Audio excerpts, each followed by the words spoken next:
आप सभी को जय श्री श्याम। कैसे आप सब, उम्मीद करते हैं सब अच्छे होंगे। प्रेमियों, आज की इस वीडियो में हम आप सभी को ये दिखाएंगे कि पितरों को अमावस्या के दिन भोग कैसे लगाया जाता है। पितरों को भोग लगाने के लिए देखिए, अगर आपने घर पे स्थान दे रखा है तो ही ये वीडियो आपके काम की है। घर पे या खेत में पितरों को स्थान नहीं दे रखा तो ये वीडियो आपके काम की नहीं है। फिर भी आप एक बार जरूर देख लीजिए कि घर पे पितरों की अमावस्या कैसे निकाली जाती है या पितरों को भोग कैसे लगाया जाता है। अन्य जो वीडियो है पितरों की A to Z सीरीज, सारी वीडियो बना दी गई है। नीचे डिस्क्रिप्शन में लिंक मिल जाएगा पूरी पॉडकास्ट का, आपको देखनी पड़ेगी, फिर पितरों के बारे में सब कुछ समझ जाओगे। कुछ प्रेमियों का ये भी सवाल है कि आपसे जुड़ना है तो नीचे डिस्क्रिप्शन में हमने अपने व्हाट्सएप का लिंक दिया हुआ है, वहां जाके आप हमारे साथ जुड़ सकते हो। ये चैनल आपके अपने चैनल है, प्यार देते रहिए, बने रहिए हमारे साथ। फेसबुक पर देख रहे हो तो भी आपका अपना ही परिवार है। वीडियो को देखने के बाद अन्य प्रेमियों के साथ जरूर शेयर करना ताकि उनको भी इस बारे में जानकारी मिल सके। अब जैसे कि आपको दो दीपक दिखाई दे, सबसे पहले तो आपको ये बता दें, आज की इस एक वीडियो में कई बातें बताने की कोशिश करूंगा। पितरों का स्थान ऐसा होता है भाई, आप देख लो, 3 ईंटें नीचे लगाई गई हैं, 2 ईंटें ऊपर थोड़ा सा खड़ा करके इसको शंकु आकार दिया गया है, मंदिर का रूप दिया गया है। अब हमारे 2 पितृ महाराज हैं तो एक ही स्थान पर हमने 2 दीपक रख रखे हैं। 2 दीपक, एक पितृ है 1 दीपक चलेगा, 2 पितृ हैं 2 दीपक चलेंगे। 2 दीपक लगा दिए गए हैं।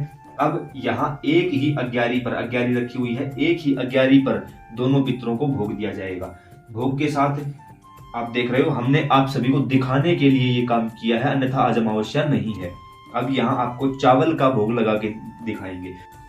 अब देखिए, कुछ प्रेमियों का ये भी सवाल रहता है कि स्थान कहाँ देना होता है। यहाँ देखिए आप, ये हमारे देवी देवताओं का स्थान है, वहां से हटकर हमने स्थान दिया हुआ है। कुछ लोगों का, हमने कुछ घरों में जब हम गए तो वहां हमने देखा कि देव देवताओं के स्थान पर ही पितरों का भोग दिया जाए। नहीं भाई, ऐसा कभी भी नहीं हो सकता। देवी देवताओं के स्थान पर पितरों को भोग नहीं दिया जाता। थोड़ा सा गैप रखिए, हमने यहाँ देखिए थोड़ा सा गैप दिया हुआ है। आप भी अपनी सुविधा अनुसार, अपनी जगह के अनुसार गैप दीजिए, थोड़ा सा स्थान अलग दीजिए। हमने पितरों का स्थान अलग बनाया हुआ है। पितरों के मंदिर का मुख या तो पूर्व दिशा की तरफ करिए या पश्चिम दिशा की तरफ करिए। इन 2 दिशाओं की तरफ अपने पितरों के मंदिर का मुख करिए। 5 ईंटों का प्रयोग हुआ है। 5 ईंटें बिल्कुल नहीं होनी चाहिए, खुद के पैसों से खरीद कर लेकर आनी है। इनको कैसे पितरों को स्थान देना है वो वीडियो अलग बनाई हुई है। जल्द ही वो सारी प्रोसेसिंग आपको वीडियो में भी करके दिखा दी जाएगी। बाकी वीडियो हमने बना भी दी है। अब चलते हैं कि भोग कैसे लगाया जाता है। तो सबसे पहले हम दीपक प्रज्वलित करेंगे। दीपक प्रज्वलित करते समय घंटी जरूर बजनी चाहिए। ये हमारे पास एक छोटी सी घंटी है, इसका हम यहाँ करेंगे। ओम श्री पितृगणाय विद्महे जगद्धारिणी धीमहि तन्नो पितरो प्रचोदयात्। ओम श्री पितृगणाय विद्महे जगद्धारिणी धीमहि तन्नो पितरो प्रचोदयात्। ओम श्री पितृगणाय विद्महे जगद्धारिणी धीमहि तन्नो पितरो प्रचोदयात्। अब आपने अपने पितरों के नाम के दीपक जला लिए हैं। यहाँ जल रखा हुआ है, जल से हम संकल्प करेंगे। हे दादा पितर महाराज, मेरा नाम ये है, पिताजी का नाम ये है, ये गोत्र है, इस जगह का स्थायी निवासी हूँ। आप हमारे वो पितर हैं, नाम लेना है पितरों का, आप हमारे वो पितर हैं। तो हे पितर महाराज, आपके नाम के जो भी आपके घर में भोजन बना हो, याद रहे प्याज लहसुन का प्रयोग नहीं होना। आपके भोजन के लिए सफेद चावल बनाए गए। सफेद वस्तुएं, सफेद रंग की चीजें पितरों को सबसे ज्यादा पसंद होती है, इसलिए हमारा ड्रेसअप भी आपको सफेद ही दिखाई दे रहा होगा, ऊपर से नीचे तक बिल्कुल सफेद। नीचे आसन जरूरी है, सर के ऊपर कपड़ा जरूरी है। सफेद ड्रेस में अगर आप आओगे तो पितर अत्यधिक प्रसन्न होंगे, खुश होंगे। तो मेरे पितर महाराज, आपके लिए सफेद चावल बनाए गए हैं, इस प्रसाद को ग्रहण करिए। जाने अनजाने कोई गलती, भूल चूक, अपराध हो जाए, कोई किसी प्रकार की त्रुटि रह जाए तो हमें सौपन के माध्यम से संकेत करिए और आगे के लिए हमारा मार्गदर्शन करिए। ऐसा बोल के जल छोड़ दीजिए। उसके साथ अब आपको पितरों का भोग लगाना है। अब हम सभी पितरों का भोग लगाएंगे। जय हो।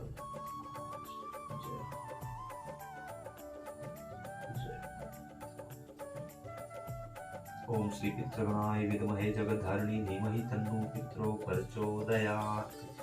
हमने पितरों का भोग लगाया है।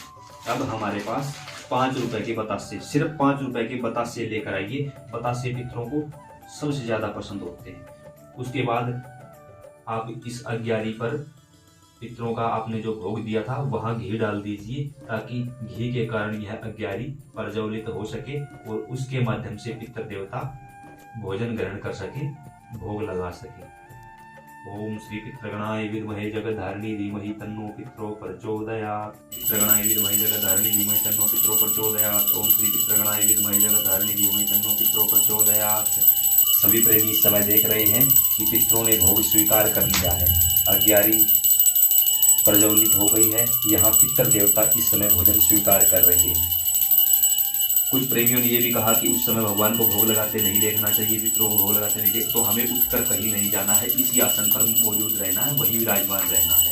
उस समय सभी प्रेमी अपनी आंखों को बंद कर लेंगे, घंटी बजती रहेगी और उस समय कोशिश ये करना है कि अगर आपके पास तुलसी दल है तो तुलसी दल जरूर समर्पित करें पितरों के भोग में, क्योंकि जो तुलसी दल के साथ भोग लगाया जाता है पितरों का, तो उससे पितृ हर हाल में हर प्रकार से संतुष्ट हो जाते हैं, तुष्ट हो जाते हैं, पुष्ट हो जाते हैं। तो पितरों के भोग में तुलसी दल का आप अवश्य प्रयोग करें और वही बैठे बैठे पितृ गायत्री मंत्र ओम श्री पितृगणाय विद्महे जगद्धारिणी धीमहि तन्नो पितरो प्रचोदयात्, इस गायत्री मंत्र का, पितृ गायत्री मंत्र का जाप करते रहें। और कुछ याद नहीं है तो हे दादा पितृ महाराज, हे मेरे पितृ महाराज, हे मेरे पितृ महाराज, मेरे शब्द का प्रयोग जरूर होना चाहिए। वहीं बैठे बैठे आपको यह काम आंख बंद किए हुए करना है, उठकर नहीं जाना। उठकर जाओगे तो पृथ्वी पर पांव रखते ही आपकी पूरी एनर्जी पृथ्वी के अंदर चली जाएगी, उठकर नहीं जाना, वहीं बैठे बैठे ये काम करना है। और तब तक आप पितरों को मनाओगे, रिझाओगे जब तक पितर उपले के ऊपर अपना भोग स्वीकार कर रहे हैं। तो यहाँ आपने देखा एक वीडियो में हमने और दिखाया था कि देवी देवताओं को भोग कैसे लगाया जाता है, वहां भी तुरंत प्रभाव से बाबा श्याम बाबा हनुमान ने आरती स्वीकार की और तुरंत प्रभाव से प्रकट हुए। यहाँ भी आपने देखा कि लाइव चमत्कार हुआ, आप लोगों के देखते देखते तुरंत दादा पितर महाराज हाजिर हो चुके हैं और उन्होंने भोजन स्वीकार कर लिया है, भोजन ग्रहण कर लिया है। इसके साथ यहीं बैठे रहेंगे। आगे की प्रक्रिया बता देता हूँ ताकि वीडियो लंबा ना हो। अब जो आपके पास भोजन है, जल है, प्रसाद है, इसका क्या करना है? सबसे पहले तो आप यहाँ बैठे हो, बैठे बैठे जब तक पितृ महाराज भोजन ग्रहण नहीं करते तब तक यहीं बैठे रहो। भोजन ग्रहण करने के बाद आपको हाथ जोड़कर इनको प्रणाम करना है। कोई भी अर्जी है, अरदास है, मनोकामना है, इनको बता देनी है कि ये काम है पितृ महाराज, आप फटाक से हमारा ये काम कर दीजिए। उसके बाद इस जल को या तो तुलसी में डाल दो, रविवार का दिन है तो तुलसी में नहीं डालनी है, रविवार का दिन है तो सूर्य को जल देना है, या फिर हर रोज आप हर बार जैसे भी आप करो तो सूर्य को जल दे सकते हो या तुलसी में डाल सकते हो। उसके साथ जो ये प्रसाद है 5 रुपए के बतासे इसलिए बताए हैं ताकि घर घर के लोगों में बांट सको। 5-7 बतासे आते हैं, घर के लोगों में बांटकर उसी समय खानी होती है, इस प्रसाद को रखनी नहीं होती। उसके साथ जो ये भोग बचा हुआ है, इस भोग से आप ये भोग आप गौ माता को भी खिला सकते हो, खुद भी खा सकते हो, क्योंकि कई जगह गौ माता नहीं मिल पाती तो वो हमें खुद खाना होता। अब ये भोग लगकर अमृत बन चुका है। अब इसे जो अन्य भोजन है घर का, उस भोजन में इसको मिक्स कर लीजिए, मिला लीजिए और फिर इसको ग्रहण कर लीजिए, सभी को खिलाइए। अमावस्या के दिन किसी ब्राह्मण को बुलाया है तो पहले उस ब्राह्मण को भोजन करवाइए, फिर आप भोजन करना है। गौ माता है तो गौ माता को रोटी खिलाइए, या चावल बनाए हैं तो चावल उसको खिलाइए।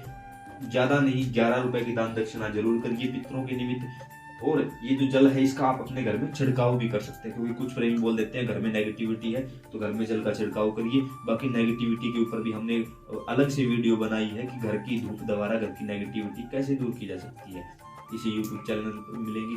कोई भी वीडियो आपको अगर चाहिए, जैसे कि हनुमान चालीसा को कैसे सिद्ध करना है, हनुमान चालीसा को कैसे सिद्ध करें, YouTube पर ये लिख के आगे लिखो अशोक कुमार शांडवा धाम, सारी हमारी वीडियो आपके सामने आ जाएगी। कभी भी लगे, कोई भी डाउट लगे किसी भी वीडियो के लिए, हर प्रकार की वीडियो इसी YouTube चैनल पर अवेलेबल हो जाएगी। कोई और अन्य आप जानकारी चाहते हो तो नीचे कमेंट बॉक्स में हमें बताओ कि किस टॉपिक पर हम आपके लिए वीडियो बनाएं, वही वीडियो आपको तुरंत प्रभाव से मिल जाएगी। हम अगली वीडियो उसी टॉपिक पर बना देंगे। आप लोग बताया करो, हम वीडियो बनाने के लिए आपकी सेवा में हाजिर हैं। तो ऐसे में आप सभी प्रेमियों ने देखा कि कैसे भोग लगाया जाता है, घर का मंदिर कैसा होना चाहिए। 5 ईंटें लगी हुई है, पूर्व दिशा की तरफ मंदिर का मुख हो या पश्चिम दिशा की तरफ हो। अमावस्या के दिन भोग लगाया जाता है, आप हर रोज भी भोग लगा सकते हो। ये 11 पर भोग लगाया गया है। बचा हुआ जल सूर्य को या तुलसी में समर्पित कर सकते हो। भोजन को खुद खा लेना है, जो बतासे थे वो भी हमें खुद बांट कर खाने हैं।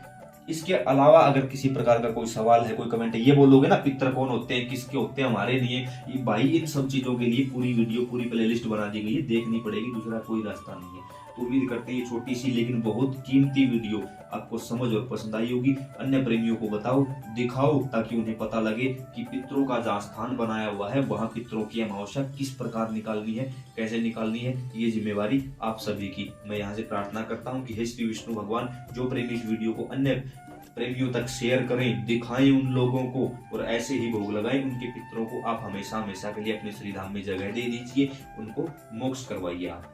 जय श्री श्याम, राधे राधे।